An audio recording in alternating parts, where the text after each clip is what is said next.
Hello, everyone. I'm Chester44, outstanding is the and welcome to this Let's Play of Wrath of the Righteous. Last episode, we finished up what needed to be done with Social, and now I believe we need to take words. We need to have a little bit of a talk with Camellia about just what the hell is their deal, girl. Camellia greets you with a broad smile and licks her lips rapaciously. Demons dance in her eyes. Hello, my friend. You don't mind if I call you that, do you? I've done a lot of thinking since we last met. You had every reason to hand me over to the headsman, yet something stayed your hand. Whatever guides you, your promise to keep my secret makes us accomplices of sorts, even friends. Shared secrets bring people closer. Don't you think, my friend? She pierces you with her stare as if she's trying to see inside your head. Tell me about yourself. Oh, with pleasure. Friends share everything. What do you want to know? How many people I've killed? Which organ is the most delicious? I'll tell you everything. How about you start by telling me about your life in Horgus's mansion? I have no complaints. I had everything I could dream of. Except freedom, which I had no need for anyway. I value security and comfort much more than the opportunity to get in trouble firsthand. I had the best fencing teachers. My mentor was a shaman from Varisia. I wore beautiful dresses and ate sumptuous meals. A rich library kept me from getting too bored. A personal garden for my walks. I even had a puppy, a little barking ball of happiness. Some might disapprove of my father locking me up in the mansion until I matured and gained control over my powers. He'd change the servants as soon as they started suspecting anything. He even had steel bars installed on the windows. But I can see it was because he cared. He was protecting me from the dangers of the world. And he was protecting the world from me. Camellia is the name of a flower, right? Yes, it's the only thing I have left of my dearly departed half-elf mother. Father told me that she liked working in the garden so much that she even gave her child the name of a flower. And there is nothing else I inherited from my mother. And there is something else I inherited from my mother. Her beauty. The young woman offers the barest hint of a smile. You know what I like most about those who inherit the features of different races like my mother and I? We gain the best of both worlds. By the way, before you start to pity me, I should say that I don't have the slightest affection for my mother, may her soul burn in the abyss. My father took good enough care of me for the both of them. Are you bothered by the fact that Horgus never openly embraced you as his daughter? Why would that bother me? He took care of me and indulged in my every whim. To thank him, I only had to lead a secluded life and keep my mouth shut. I understand his reluctance to claim a child born of a servant girl as his daughter. There's nothing wrong with looking after one's social status. Besides, you understand, Mendavian society would hardly have accepted me considering my peculiarities. Tell me about your connection to the spirits. I can barely remember the first time. I was just a girl back then. I only remember someone's voice in my head demanding something. I didn't even understand what it was. I was out in the garden playing with my precious puppy. I don't know how it happened, but when it was over, the puppy's head was in my hands and his body was lying at my feet. Yikes. I remember seeing my father's healers and clerics for a few years, and even the exorcists he brought to our house. None of them were able to drive the haunting voices from my head. This continued until the old Varisian woman came to live with us. She explained that I was fine. I was just highly sensitive to the pain of the land that we lived in. The voices in my head were not symptoms of insanity, but desperate prayers for help. Father paid her an unspeakable sum, and she remained at our house, teaching me to talk to the spirits. She was a vicious crone and a nasty piece of work. She would hit me with a whip just for looking at her. She would yell at me when I failed to communicate with the spirit I summoned. And when Father left for a few weeks on some errands, she locked me in the basement at night. Now I see that I terrified the old woman. Well, it was her fault. She should have taken the money and run when she had the chance. I was so happy when the spirits asked for her blood. Looking into her lifeless eyes, I felt such bliss as I'd never known in all my life. Why did you kill her? Surely your father would have thrown her out if you'd told him what she was doing. Perhaps. Anyway, I don't remember him being very upset when he discovered her corpse in the basement after returning home from his trip. Your amulet is fascinating. I've never seen anything like it. She rests the snake-shaped bone amulet in her palm. Oh, you like it? Beautiful, isn't it? But it's more than just an ornate trinket. It's home to one of the spirits. This spirit was so weak when I found her. She was hardly anything but a small shred of rage and madness. I locked her in my amulet, and I've taken care of her ever since. I try to talk to her. I don't know her name, so I call her Maria. Her spirit has been growing stronger, and she asks for more and more blood. I feel like every ritual bloodletting makes her madness subside. Just a few more, and I'll be able to talk to her, and find out how to heal the lands of ancient Sarkoris. Tell me about the ritual killings you performed. I killed to learn the will of the spirits of the land. Sarkoris was torn apart by demons, and the blood of many thousands of living creatures poisoned these lands for many years. The world wound keeps growing bigger and bigger. It's no surprise that the spirits of this place have gone mad and endlessly thirst for more and more blood. Only when bathed in blood can they regain their senses, at least temporarily. But it would be a lie to say I don't enjoy what I do. I remember all of them, every last breath, shriek, and sob, every fatal stab, blood running down the blade as I pull it from a victim's heart, the taste of the drops on my tongue. I like to watch the blood pool beneath a body as it cools. By the way, did you know that blood only flows while the heart is still pumping? Oh, that was quite a discovery for me. I opened one of my victims and watched her heart slow. Beat, beat, beat, and then silence. Camelia's breath grows fast and heavy and leaves her chest with a forceful rush. Her pupils are dilated and she seems to look through you, or inside you. Swallowing, Camellia brushes away a strand of hair dark as night. My connection to the spirits of old Sarkoris is overwhelming. Your whole face transforms when you talk about murder. I've always dreamed of discussing it with someone other than my father. How fortunate that we're friends now. Tell me, what will happen if the spirits ask you for my blood?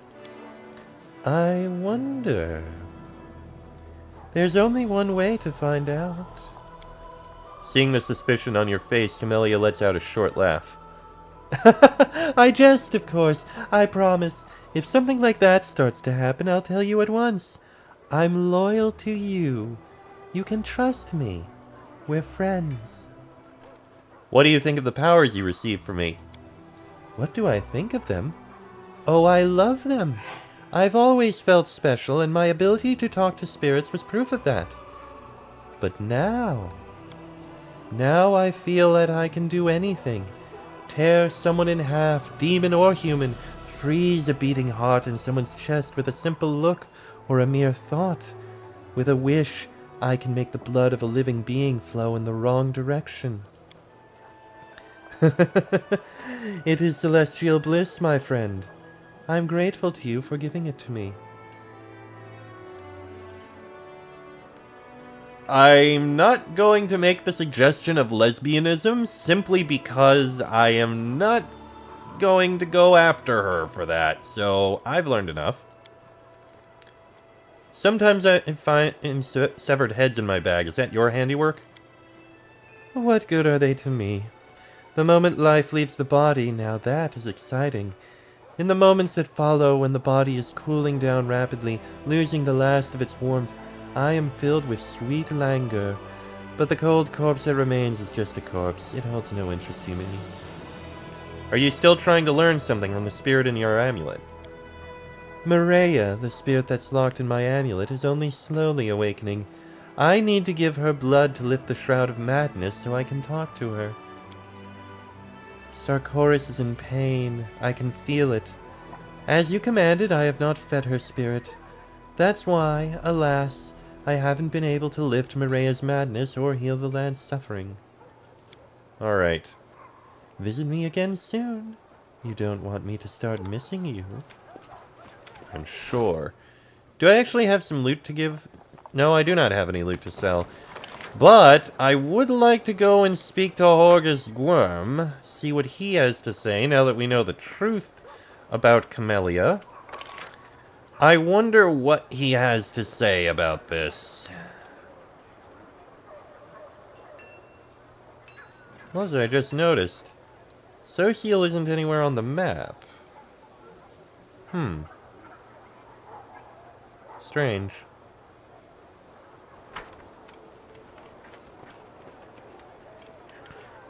Alright, and... Oh, Horgus, I would like to speak with you, please.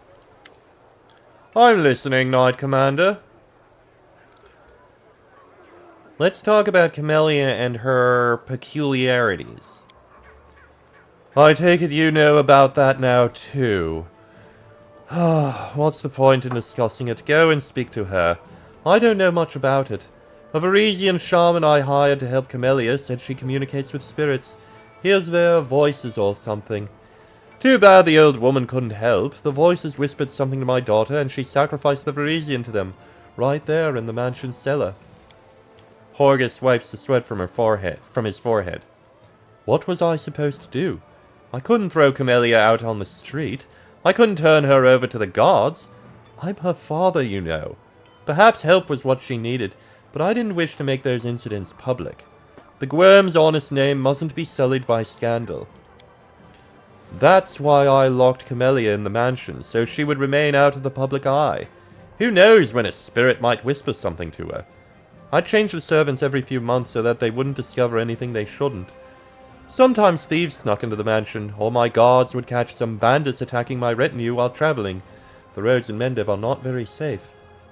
I turned such people over to Camellia to pacify her spirits. I'm telling you this now, and it terrifies me, but I don't have a choice. Camellia says that she's about to get through to the spirit of Sarkoris and learn how to heal the land. Maybe it's nonsense, but what if it isn't? What if it's important? Do I have the right to halt such a crucial endeavor? Horgus stops and casts a suspicious glance at you. Don't forget that I'm only telling you this because you found out our secret. If there's a trial or a scandal, I'll deny everything. I will not let anyone disgrace the honored name of the Gwyrms. Alright, alright. So that's all he has to say. You know, I'm actually going to take a quick step into the commander's court, just because I want to see if there's other people who joined in are around there. I'm curious to see it. And I'm able, so why not?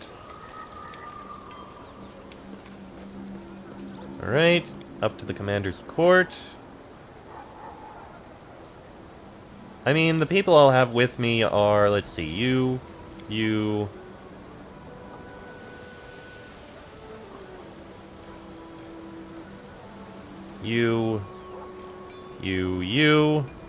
Actually, no, I do it like that.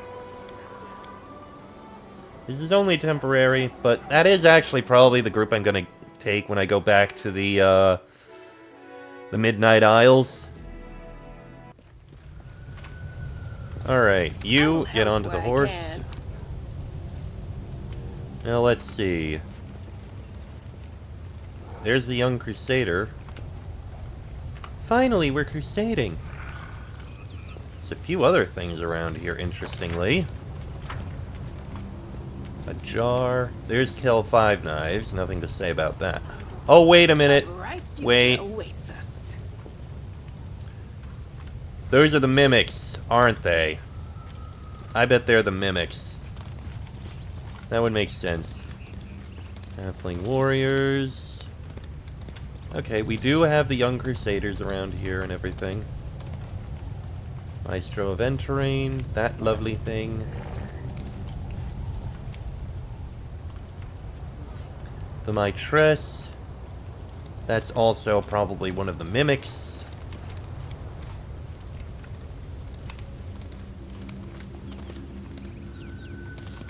Yep, that's just a bunch of shelves in the middle of nowhere. Yeah, those are definitely all mimics. The random furniture, those are the mimics. That's honestly kind of amusing, actually. To the Citadel. Okay, I wanted to see if there was anything special I had to pick up around here. The answer is no, there is not. Alright, let's head out to the fortress gates. And now we head to the Murky Grotto. Hang on. You are going to head... You are going to... No, you're fine there. You're fine. Your army, your army. And there's nothing really going on with Dresden at the moment.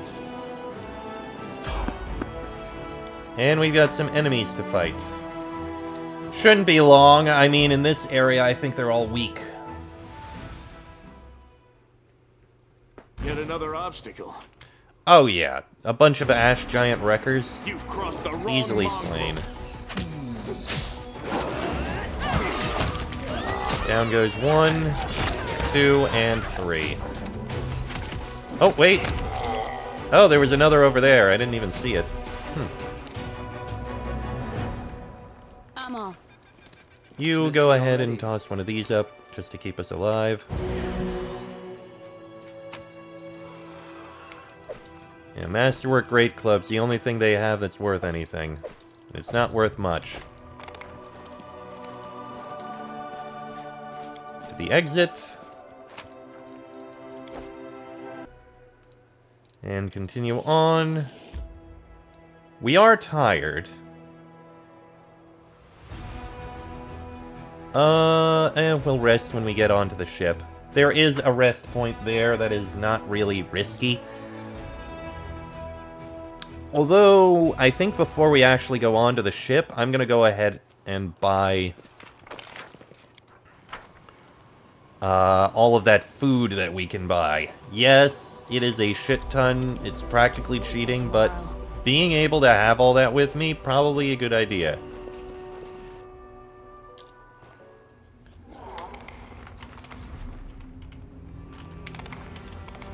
Excuse me.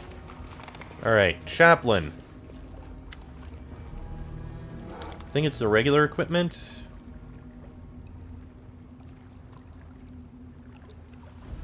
No, it is not the regular equipment. Potions and scrolls.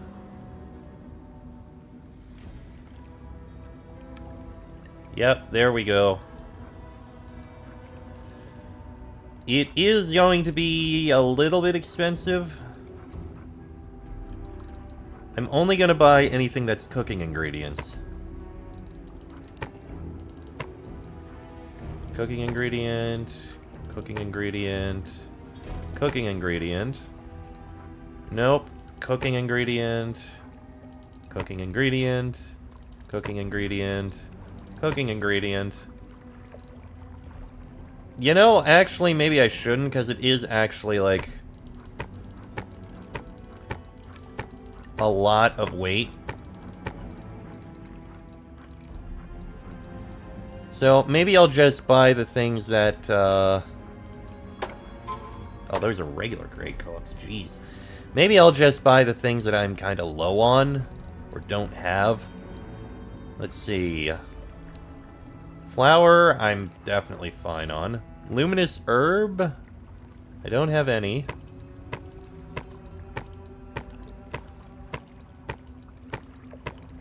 Magical acorns.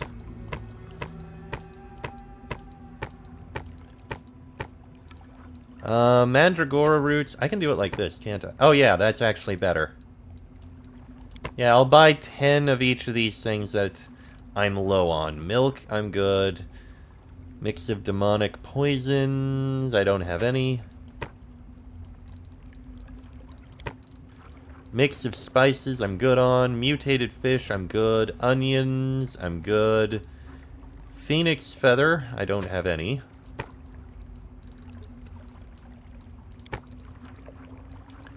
Phosphorus mushroom. Grab 10 of those. Purifying solution, I've got 100. I'm good. Rice, I'll buy 10 of those.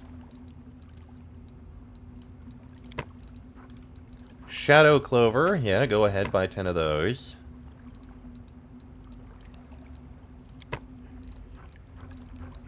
Skullberries, I think I'm fine there.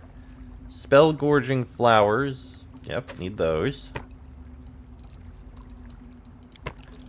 Sweet wine. I think I'll take 10 of those. I think I need those for something useful. Tainted fowl. Do I not? No, I do have plenty of those. Then the other things that I was kind of picking up. Diamonds and diamond dusts. I'm not going to buy those. These are all crafting. Flame tongue, I'm good. Disturbing spices, I don't really have any. Corrupted animal meat, I think I have... Yeah, I have a decent amount. Crystallized demonic rage. That I'm gonna buy 20 of. I think I need that. Edible moss, I'm good. Eggs, I'm good. Cinder bloom. I'll buy 10 of those. Cheese, I'm good. Butter, I'm good. And blue honey, I don't have any. There we go. Alright, now. Take me to the ship, please. And before we do anything else... Nope, the ship is... There we go. Before we do anything else, we gotta go to the rest point at the camp, which I think is over here.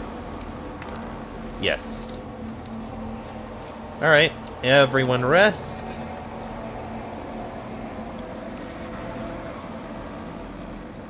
Camouflage can be you. Protective rituals. You know what? You're gonna do the protective rituals. You are going to do the cooking. With some help there. And as for the recipe... Huh. Well, that doesn't really matter. Let's see. Bonus to AC, That doesn't matter. +4 bonus to all ability scores, but it's a DC 40. That's basically impossible. Speed bonus. +3 bonus to attack and damage and all skill checks. Interesting, but I'll pass for now. I want something more likely to succeed. Skill checks don't matter here. We'll do it at that one, it's simple enough. Alright, begin the rest. You blame your troubles on everybody else, but you always claim the credit for anything that goes right. Is that really any way to live? See, the human side of your mouth is flapping, but all I hear is a lizardy hiss. Oof. Alright, well, we were successful there.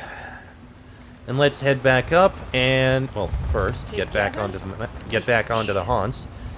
And with that, I am going to go ahead and end this episode here. Next episode, we're going to get back to sailing through this place. See what kind of challenges we have to deal with. But that'll be in the next episode. So until then, I am Chester44. Also known as Kalai.